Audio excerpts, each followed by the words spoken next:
Spectra brings in natural gas from New England, and there's a station where the leak occurred where it actually switches from Spectra to National Grid. In the part of that facility, they'll meter it to measure so they could charge for it.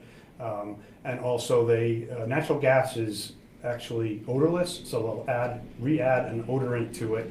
And then also they did drop the pressure down. As it comes in, it's at 200 to 300 psi, which is very, very high pressure, and then they'll drop it down for distribution throughout the city. So the leak, as I understand it, occurred on the National Grid side of the division between Spectra and National Grid. There had been some construction going on. I'm not sure if the National Grid even knows exactly what caused it. But in any event, there was some failure there, and we experienced a leak of 200 to 300 psi natural gas. So it was extraordinarily loud.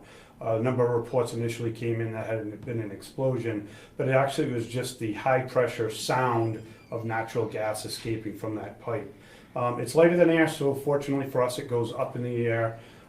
We were concerned it's close to 195. Maybe you saw what happened in Atlanta. The actual highway collapsed with a fire underneath. So one of the concerns we have. So we evacuated and needed to get with National Grid to figure out how we're going to resolve this problem. When you have to evacuate, and this is all public safety coming together to do this, obviously you have plans in place how to do so. I mean, it must be logistically a very complicated issue. I mean, it's something that you planned for. How long did it take to evacuate? Do you know how long from the event do they close down the roads? Fortunately for us, where that is sited is commercial, so there weren't a lot of people there. There was one business that we evacuated, and then the rest we just kind of cordoned off the area, about a quarter-mile radius. So it really only affected one business, and there were no other evacuations that needed to occur. And that was fortunate, and I believe part of the citing of why they put that facility there, because it doesn't interfere. It's not downtown. It's not in a residential area. But you did make the point, obviously, all public safety coming out to respond to this. It had a potential, as you said, that 200 to 300 pounds per square inch, that density and that sound. I mean, it sounded like a jet engine. It did. You know, how many firefighters were out? I know we spoke about this, but how many folks did you have to bring out to be prepared in the event something did happen? So the fire department responded with a full first alarm assignment, which is about 30 firefighters. In addition, the Providence police were there. Rhode Island State Police had shut off the highways, both 95 east and westbound. Rhode Island, DEM, and some other agencies were also there. So it was really a great example of cooperation through all of the partners and stakeholders that are involved in emergency response, including National Grid. I mean, they're great partners. They're always very timely and responsive and cooperative anytime there's an issue. And so once we identified what was leaking and where the leak was, then it was simply just a matter of shutting off the proper valves, and the situation was quickly resolved. Yeah, again, a lot of attention paid to it. Do you do drills throughout the year to, go through these types of exercises, so to speak, and then boom, it actually happens? Yeah, not necessarily with natural gas. It's fairly common. It's a routine product that we deal with. It's distributed throughout the city, into every business occupancy, into every residential dwelling. So it's something that we have good familiarity with, and we also work with National Grid almost on a daily basis, addressing any issues that may come up. So we're very strongly engaged with both them and understanding the danger and the concerns that sometimes crop up with natural gas. In addition, we also have tabletop exercises yearly, and they're in different parts of the city, different types of materials. So it keeps us well-rounded, and we're able to take that skill set that we use and apply it to any given situation. So for us, it was sort of just a regular day at work. You say tabletop, is that literally like, going through an exercise in an office, so to speak? I mean, what's tabletop? That's inside lingo. So it's some inside baseball. A tabletop is, we'll get all the players involved, and then they'll say, here's what the scenario is. We have a gasoline tanker that's crashed on Bassett Street. And then you go through, start walking through who's needed to help, how many people do we need, who else is affected that you may not have thought of.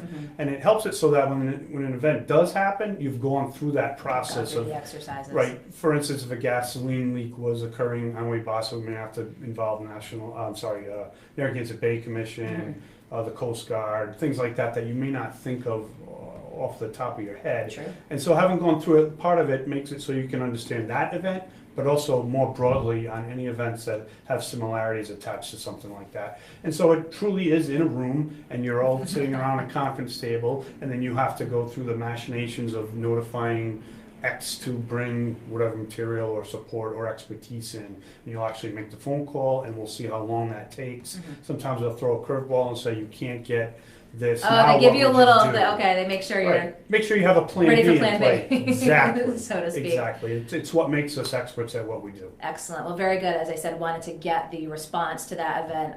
Very much appreciate your coming in to give us that. But there was also another topic I wanted to talk with you about. General Treasurer Seth Magaziner's plan to get local municipal pension plans that aren't already part of the state's MERS system. Right. And we spoke with him about that on Friday, but you've got a unique perspective, clearly, here in Providence, and you wanted to just raise some issues about this.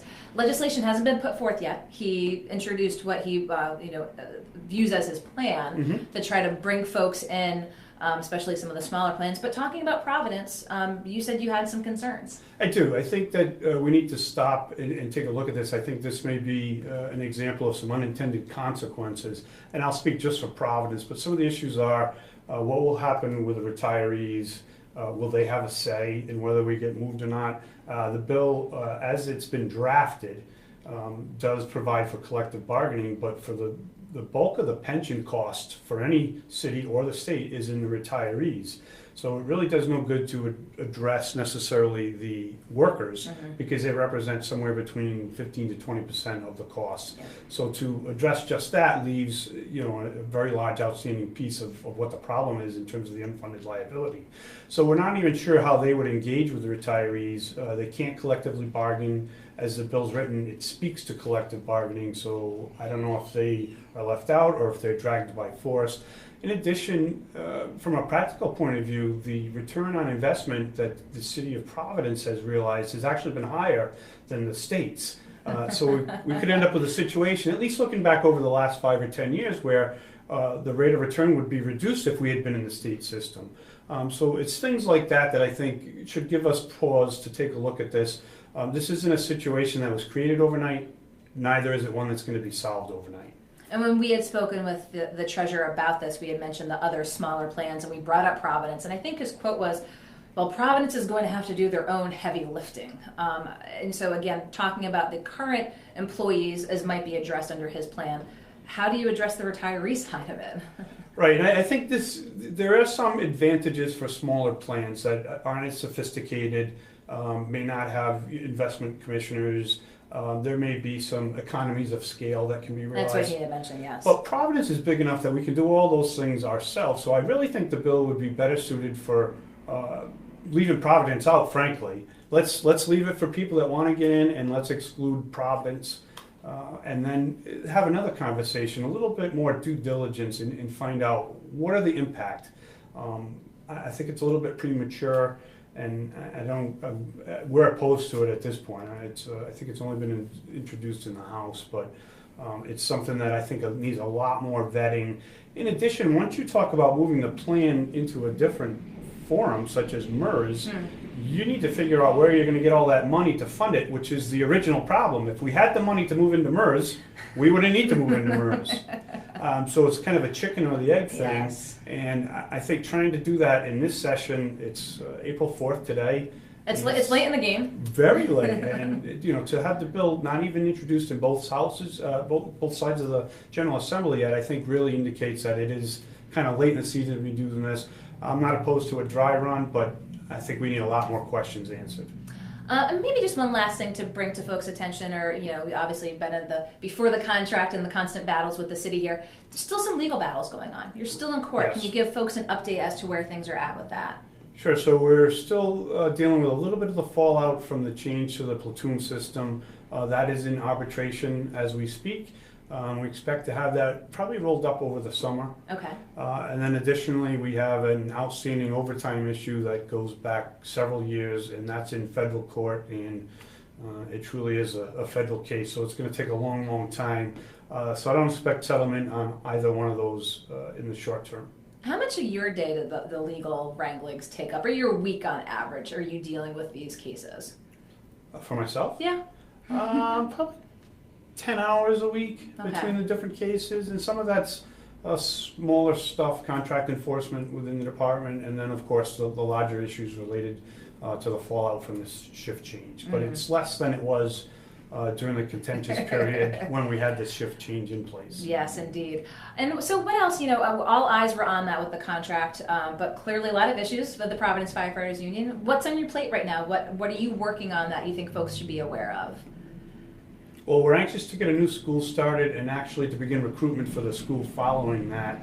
The shortage of personnel is a overtime driver. It's one we recognize, and we want to be part of the solution. And in addition, as routinely, we're going through a process of licensing all the rescues, which do a lot of the work for the city, and also Providence has ALS engines. So what people often ask, why do you send an engine when I have a heart attack? What's the engine going to do? Why is the other fire truck there? Yeah. That's because they're the equivalent of paramedics. In Rhode Island, it's an EMTC. But they can give you life-saving drugs just with the engine there without the rescue. So we make sure our personnel are trained and up to snuff, and we make sure all the equipment is necessary for us to begin life-saving measures. There's significantly more engines than there are rescues, so they're available more often. They're closer to wherever you may be having your emergency. So our goal is to get on scene in 4 minutes if you're having a heart attack or a stroke, or if you've been in a motor vehicle accident, and begin those definitive care items that can make a difference. And so we're ready to go, and that's part of what goes on in the spring of each year. Okay, and then here we are in the spring, April 4th. And we're doing it, yes. One last question, the closure of the east side fire stations. Any reaction, any anecdotal, obviously anticipated, what that could look like? Has it gone sort of according to plan? Has any issues been raised by their closures? I'm not aware of any issues. We're just beginning to gather the data. It's only been since January 7th, so we're still looking to see if there's any trends there. But anecdotally, I'm not aware of any instances where there's been a problem. And that's the city's property. You drive on Humboldt, you see the shuttered fire station with the paper in the window. Obviously, that's their side of things to take care of. What happens in places, usually just on the chopping block for sale? Right, that's what we encourage them to do. Is if I had my goal, I'd ask them to sell it and put the money into the pension system. They're probably worth close to $1 million each. So if we're not going to use them, let's see if we can make a sale. I'm assuming the money would have to go back to the fire department. It just can't go to Could it go to the general fund? Sure, yeah. It's just real estate that the city owns, and they can real use estate that the city owns. But you're making your case. Yes, I think it should go into the pension, man. Well, just had to ask about that. Obviously, a lot of folks had paid attention to that. Well, I appreciate your coming in, Paul, to let folks know what had happened again with the gas leak and where things stand with your thoughts on Providence entering or not the statewide MERS system. So it was good to pick your brain a little bit on that. So I appreciate your coming in today. It was my pleasure, Kate. Thank you so Paul much. Doughty, thanks for coming in. My We'll pleasure. have you in soon.